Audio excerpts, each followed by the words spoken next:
Hi guys, I've got another page today in my new coffee notebook, and this one has all my favorite things. Pink, coffee, sequins. Can't really get any better than that, can it? I had this photo of an iced coffee, which has been like my new special treat over summer. It's been way too hot in here in the afternoons for a regular coffee. Iced coffee has been getting me through. So I loved the kind of pink tones in this photo.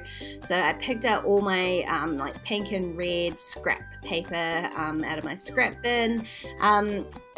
The heart piece I really loved. It was the perfect combo of like pink and red, plus it was the right height. The other two pieces I had weren't quite the full height of my notebook, and I did sort of want it to go all the way to the top. I just want something to ground underneath my photo.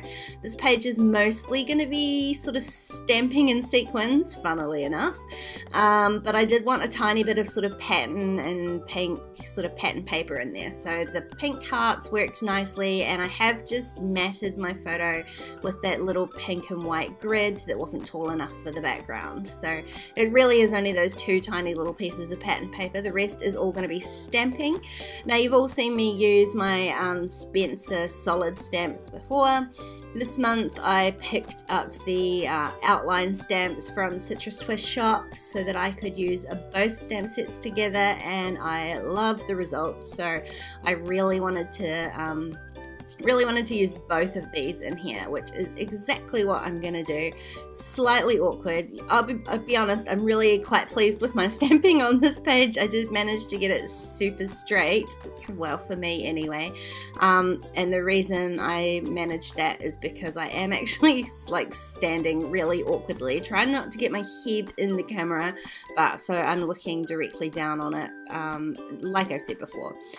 I do struggle with trying to stamp straight. It's made worse by the fact that I try not to put my head directly over the page, which is probably how you should do if you're trying to stamp straight, because otherwise all you're going to see in these process videos is the back of my head, and believe me, the regrowth there is not that interesting to watch.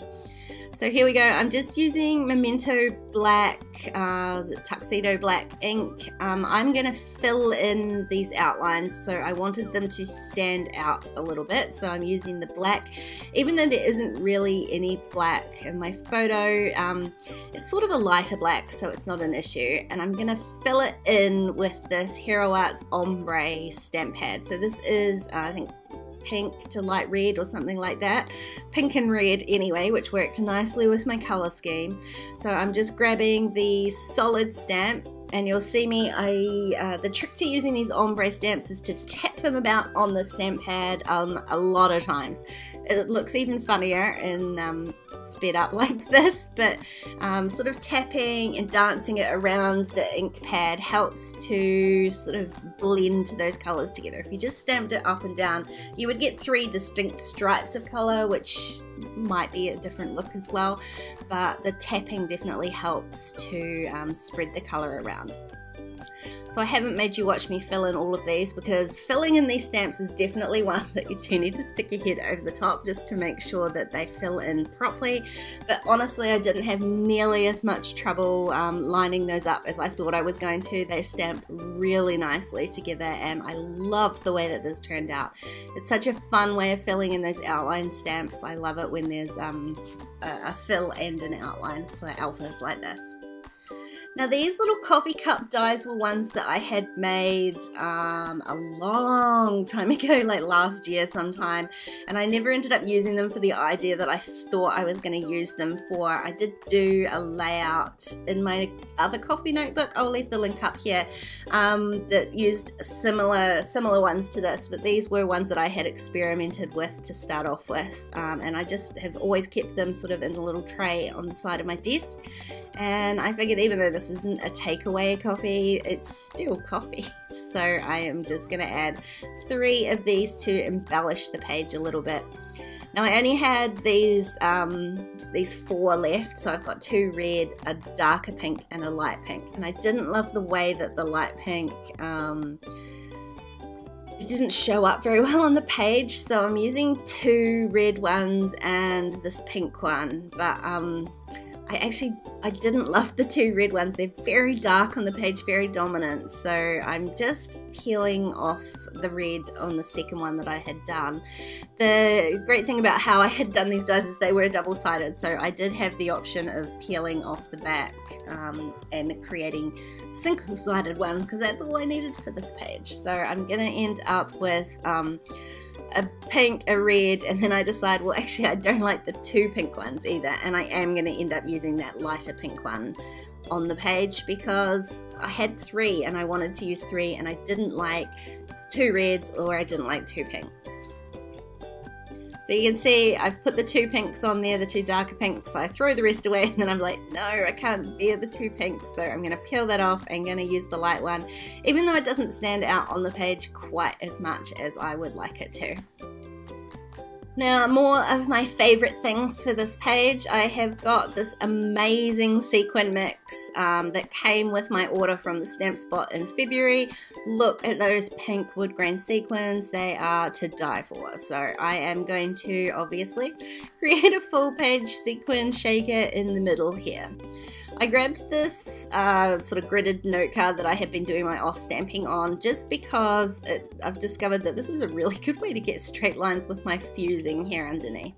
What I want to do is create lines rather than just have the one page. You'll know if you've watched any of my videos lately, I'm loving sort of segmenting these shaker pages so that the sequins don't all just fall to the bottom. To sort of keep them distributed amongst the page, I'm adding a few lines in here. So the sequin mix has a few of these little sequins and they keep getting stuck to my page.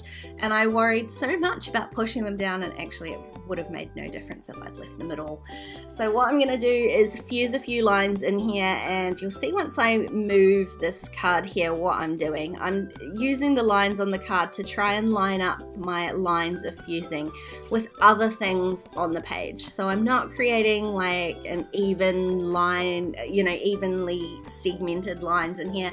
I'm just creating my lines so that they relate to something on the page. And what you'll find is if you do this, you end up with a grid, which is really important for making things look cohesive together. So my first line was at the top of my first piece of stamping, well, the bottom piece of stamping technically, and this line is in line with the top of the second word, well, the first word. So confusing working from bottom to top. Next, I'm going to line up my next line of fusing with the top of my photo, and then I will use the top of the line, top of the stamping, sorry, on the left hand side, and then I will fuse to the top. So although it does kind of look random, there is actually a purpose to my madness here, and I do end up with a page of sequins so that the sequins are all spread out. They don't fall down the page, they look how I want them to look, but the lines on there also line up with the rest of my page, which pulls the whole thing together really nicely.